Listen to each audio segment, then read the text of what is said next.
नमस्कार दोस्तों, मेरा नाम है रवि सुमन और आप लोगों का स्वागत है आपके अपने यूट्यूब चैनल जिसका नाम है ब्राइट पब्लिकेशन। इस चैनल पर आज के क्लास में हम लोग क्लास 10th के इतिहास का दूसरा अध्याय पढ़ेंगे। इस अध्याय से जितने भी इम्पोर्टेंट ऑब्जेक्टिव सवाल है उन सबों को एक एक करके पढ़ेंगे और इन सबों को याद भी कर लेंगे अभी। और दूसरे विषयों की भी पढ़ाई चल रही है तो उसका वीडियो भी आप लोग जा कर के देखिएगा प्लेलिस्ट में।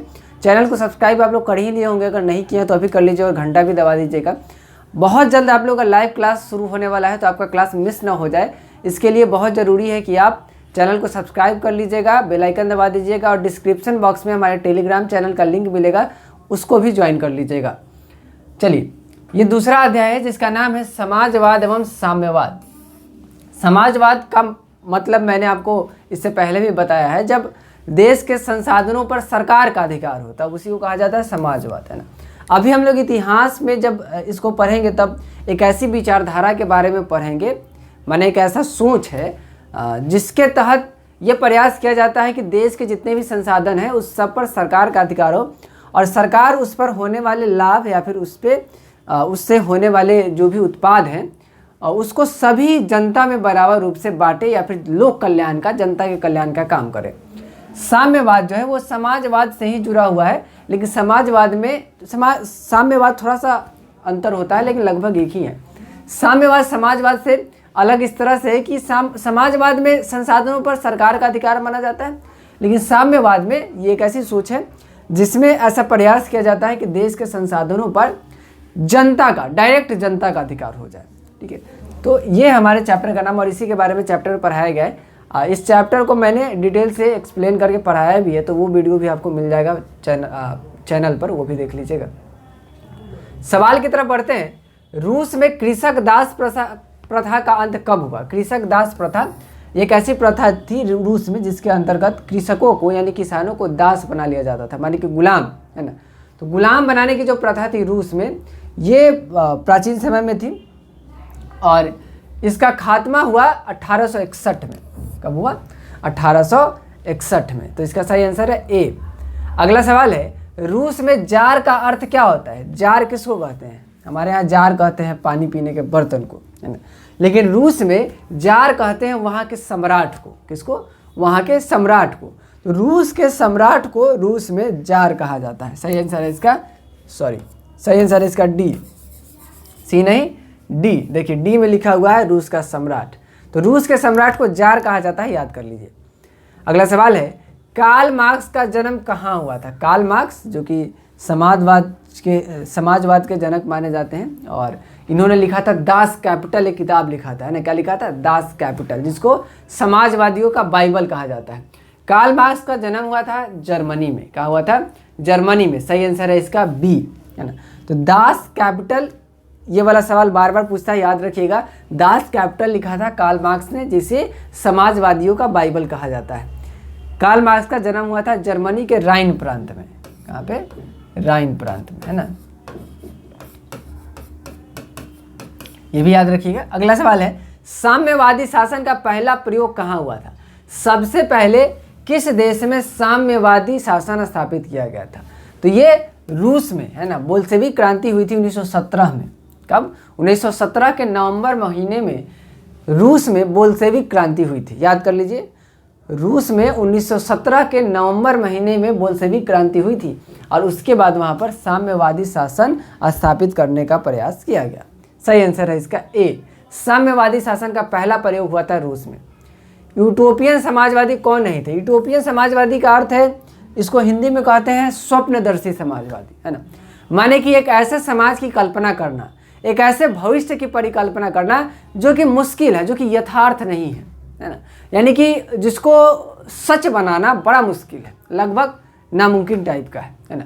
तो उस तरह की सोच रखने वाले जो भी समाजवादी होते हैं उनको यूटोपियन समाजवादी कहा जाता है। हिंदी में कहते हैं इसको स्वप्नदर्शी, मतलब जो सपना देखता हो, है ना। तो स्वप्नदर्शी समाजवादी इसमें कौन नहीं थे? तो लुई ब्लां, सेंट साइमन और रॉबर्ट ओवेन, ये तीनों जो है ये स्वप्नदर्शी समाजवादी थे। कार्ल मार्क्स स्वप्नदर्शी समाजवादी नहीं थे, बल्कि वो यथार्थ में भरोसा रखते थे। अगला सवाल है, वार एंड पीस किसकी रचना है? वार एंड पीस माने शांति, माने वार का मतलब लड़ाई है, पीस का मतलब शांति। तो लड़ाई और शांति, है ना, वार एंड पीस। ये किताब है जिसकी रचना की थी टॉल्स्टॉय ने। किन्होंने? टॉल्स्टॉय ने, याद कर लीजिए। वार एंड पीस की रचना की थी टॉल्स्टॉय ने, इसको याद करिए। वार एंड पीस की रचना टॉल्स्टॉय ने की थी। बोल्शेविक क्रांति कब हुई, है ना, ये फरवरी लिखा हुआ है। बोल्शेविक क्रांति मैंने आपको थोड़ी देर पहले बताया था, ये हुआ था रूस में, है ना। रूस में 1917 के नवंबर महीने में बोल्शेविक क्रांति हुई थी। बोल्शेविक क्रांति कब हुई थी? नवंबर महीने में 1917वें साल में, है ना। अगला सवाल है, लाल सेना का गठन किसने किया था? लाल सेना, है ना। इससे पहले वाले चैप्टर में क्या आया था? लाल कुर्ती आया था, है ना, जिसका गठन किया था गैरिबाल्डी ने। इसमें है लाल सेना, है ना। लाल सेना का गठन किया था ट्रॉट्स्की ने। किसने? ट्रॉट्स्की ने, है ना। लाल सेना और चेका, ये दोनों जो है गुप्त पुलिस दस्ता था, है ना, और इस दोनों का गठन किया था ट्रॉट्स्की ने। अगला सवाल है, लेनिन की मृत्यु कब हुई? 1924 में। लेनिन की मृत्यु हुई 1924 में, याद रखिएगा। लेनिन की मृत्यु हुई कब? 1924 में। अगला सवाल है, ब्रेस्टा-लिटोव्स्क की संधि किन देशों के बीच हुई थी? ये रूस और जर्मनी के बीच हुआ था। रूस और जर्मनी के बीच हुआ था, इसका सही आंसर है डी, ठीक है। और ब्रेस्टा-लिटोव्स्क की संधि जो है वो लेनिन ने करी थी। किसने? लेनिन ने, है ना। प्रथम विश्व युद्ध के कारण जो भी विवाद उठा था रूस के साथ, है ना, उससे बाहर निकलने के लिए लेनिन ने क्या किया था? ब्रेस्टा-लिटोव्स्क की संधि की थी। रूस और जर्मनी के बीच हुई थी ये संधि, और इसमें रूस को अपना लगभग 1/4 भूमि जो है वो गंवाना पड़ा, जर्मनी को देना पड़ा। लेकिन इससे लेनिन को फ़ायदा क्या हुआ कि वो प्रथम विश्व युद्ध वाला जो विवाद था उस विवाद से बाहर निकल गया और अपने देश पर ध्यान देने लगा, अपने देश के बारे में सोचने लगा। तो एक विवाद से बाहर निकल गया, किसके कारण? ब्रेस्टा-लिटोव्स्क के कारण, की संधि के कारण। कौन? रूस, ठीक है। अगला सवाल है, इंग्लैंड में समाजवाद का जनक किसको माना जाता है? इंग्लैंड यानी ब्रिटेन में समाजवाद का जनक माना जाता है रॉबर्ट ओवेन को। किसको? रॉबर्ट ओवेन को। तो याद रखिएगा, इंग्लैंड में समाजवाद का जनक माना जाता है रॉबर्ट ओवेन को। 11 का सही आंसर है सी।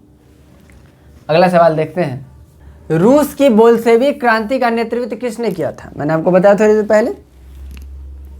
रूस में 1917 के नवंबर महीने में हुई थी बोल्शेविक क्रांति, है ना, और इसका नेतृत्व किया था लेनिन ने। किसने? लेनिन ने। सही आंसर है सी। अब याद कर लीजिए, रूस में 1917 में नवंबर महीने में बोल्शेविक क्रांति हुई थी, जिसका नेतृत्व किया था लेनिन ने। अगला सवाल है, 1917 की रूसी क्रांति के समय किस जार का शासन था? जब 1917 में रूस में क्रांति हुई थी तब वहाँ पर निकोलस द्वितीय वहाँ के सम्राट थे, है ना। तो रूस की क्रांति के समय 1917 में वहाँ के जार थे निकोलस द्वितीय। सही आंसर है डी। और इन्हीं के खिलाफ जो है वहाँ रूसी क्रांति हुई थी। सही आंसर है डी। अगला सवाल है, साम्यवादी घोषणा पत्र के लेखक थे। साम्यवादी घोषणा पत्र किन्होंने लिखा था? साम्यवादी घोषणा पत्र लिखा था कार्ल मार्क्स और एंगेल्स, इन दोनों ने मिलकर लिखा था, है ना। साम्यवादी घोषणा पत्र क्या लिखा था? साम्यवादी घोषणा पत्र किन्होंने? कार्ल मार्क्स और एंगेल्स ने मिलकर लिखा था। सही आंसर है इसका डी। ये लिखा हुआ अप्रैल थीसिस, आप लोग ठीक कर लीजिए। अप्रैल थीसिस किसने लिखा था? लेनिन ने। अप्रैल थीसिस लिखा गया था लेनिन के द्वारा, है ना। तो देखो याद रखना, साम्यवादी घोषणा पत्र लिखा किन्होंने? कार्ल मार्क्स और एंगल्स ने, दोनों ने मिलकर लिखा साम्यवादी घोषणा पत्र। अप्रैल थीसिस लिखा लेनिन ने। किन्होंने लिखा? लेनिन ने। नई आर्थिक नीति के जन्मदाता थे लेनिन। नई आर्थिक नीति के भी जन्मदाता कौन थे? लेनिन। नई आर्थिक नीति में किसानों से संबंधित और मजदूरों से संबंधित कुछ बातें कही गई थी या फिर कुछ नियम बनाया गया था, ये आप कह सकते हैं, ठीक है। तो नई आर्थिक नीति ये एक अलग टॉपिक ही है आपके किताब में। अभी जान लीजिए कि इसके जन्मदाता थे लेनिन। लेनिन ने ही इसके बारे में लिखा था या फिर सोचा था। चेका क्या था? चेका एक विशेष पुलिस दस्ता था, है ना। चेका जो है वो विशेष पुलिस दस्ता था। सही आंसर है इसका बी।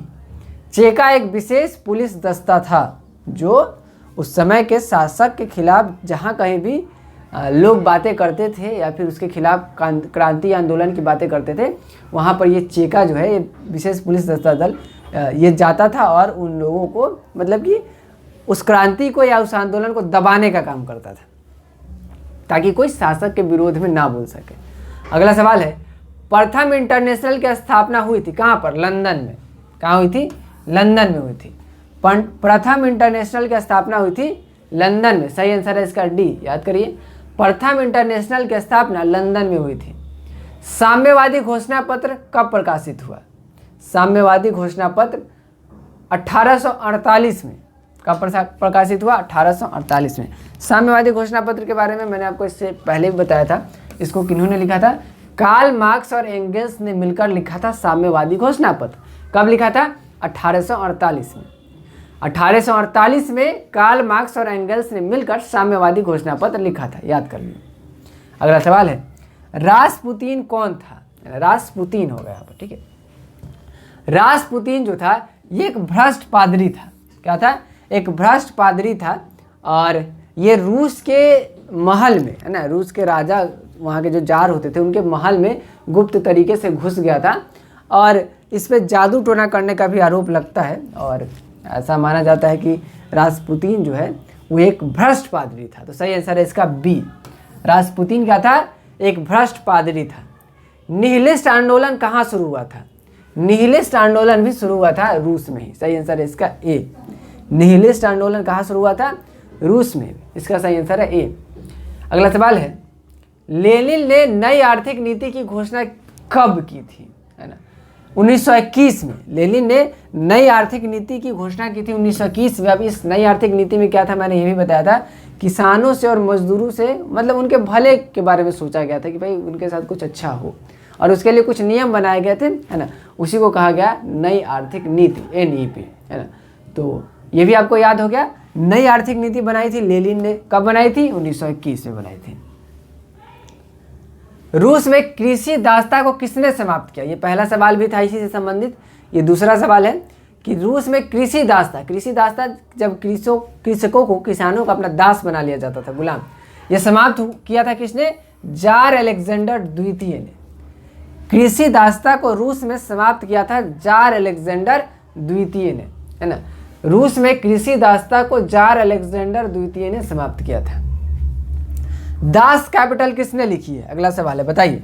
ये जवाब आपको पता होना चाहिए। दास कैपिटल किसने लिखी है? मैंने आपको पहले ही बताया था कि दास कैपिटल की रचना की थी कार्ल मार्क्स ने। किसने?